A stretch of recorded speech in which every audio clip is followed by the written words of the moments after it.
नींबू का सबसे खतरनाक रोग होता है वो होता है कैंकर रोग।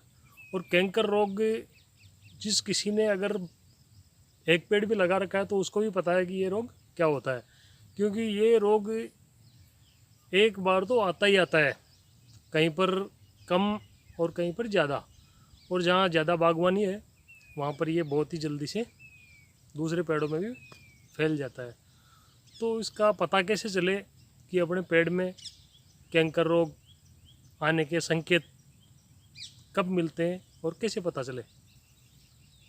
कैंकर रोग में क्या होता है, सबसे पहले नींबू के पत्ते पीले होने शुरू हो जाते हैं, और अगर उस टाइम अपन ध्यान नहीं दें तो धीरे धीरे उनमें धब्बे बनने शुरू हो जाते हैं पत्तों में।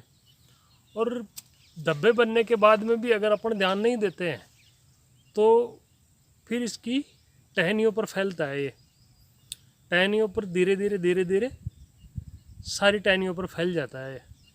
और हल्के हल्के धब्बे, जैसे कोई छींटे मार दिए हो तेजाब के, इस तरह से इसके टहनियों पर आप संकेत देख सकते हो।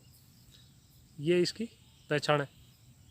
और ये एक पेड़ से दूसरे पेड़ में कब फैलता है, कैसे फैलता है? ये ज़्यादा बरसात के मौसम में ज़्यादा फैलता है, क्योंकि इसके जो जीवाणु होते हैं वो या तो तेज़ हवा चलती है उसमें, या फिर बरसात के मौसम में आंधी तूफान तेज़ बारिश आती है हवा के साथ में, उससे उसके पास वाला पेड़ होता है उस पर उसका प्रकोप हो जाता है, फिर बाद में उससे अगला अगला ऐसे मतलब ये पूरी बागवानी में फैल जाता है। और इसकी शुरू में अपन अगर रोकथाम करें तो ये बहुत ही आसानी से इसकी रोकथाम हो जाती है, इतना मतलब बड़ा कोई इशू नहीं है। तो इससे बचाव के लिए अपन को क्या करना है, और अगर ये रोग हो गया तो इसकी रोकथाम कैसे करनी है, वो मैं आपको बता रहा हूँ।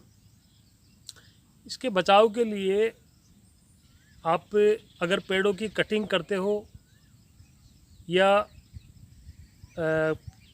जो भी मतलब कटाई छटाई करते हो तो इस पे बोर्डो पेस्ट ज़रूर लगाए, इसके तने पर बोर्डो पेस्ट का इस्तेमाल करें। पेड़ के ऊपर स्ट्रेप्टोमाइसिन और सीओसी कोप्रोक्सीक्लोराइड आता है, इसको शॉर्ट में सीओसी बोलते हैं। इन दोनों का 3 ग्राम प्रति लीटर पानी के हिसाब से 5 से 7 दिन के अंतराल पर 4 या 5 अगर स्प्रे करेंगे तो कितना भी भयंकर कैंकर रोग हो वो ख़त्म हो जाता है। तो इसका बचाव का यही एक तरीका है। पेड़ लगाते वक्त ध्यान रखें, पेड़ों की थोड़ी सी दूरी बना के रखें, क्योंकि जितना जल्दी नज़दीक अपन पेड़ लगाएंगे उतना जल्दी कैंकर रोग उनमें फैल जाता है। और पेड़ों की अगर दूरी रहती है तो उसमें रोग फैलने के चांस कम रहते हैं। और एक चीज़ आप ये मान के चलिए कि जैसे अपने जुखाम सरदर्द या बुखार की नॉर्मल टैबलेट घर में रखते हैं, उस तरह से अगर किसी ने नींबू की बागवानी लगा रखी है तो उनके लिए जो मैं बता रहा हूँ सीओसी कोप्रोक्सीक्लोराइड है, ये तो एनी टाइम उनके लिए ज़रूरी है, क्योंकि नींबू की बागवानी करोगे तो इसकी ज़रूरत पड़ेगी। क्योंकि वैसे भी इसका इस्तेमाल अपना 4-6 महीने में एक बार अगर नॉर्मली स्प्रे कर देते हैं तो पेड़ अपना स्वस्थ रहता है। तो कैंकर रोग अगर आप इस तरह से देखभाल करोगे तो आपके पेड़ों के नज़दीक भी नहीं आएगा।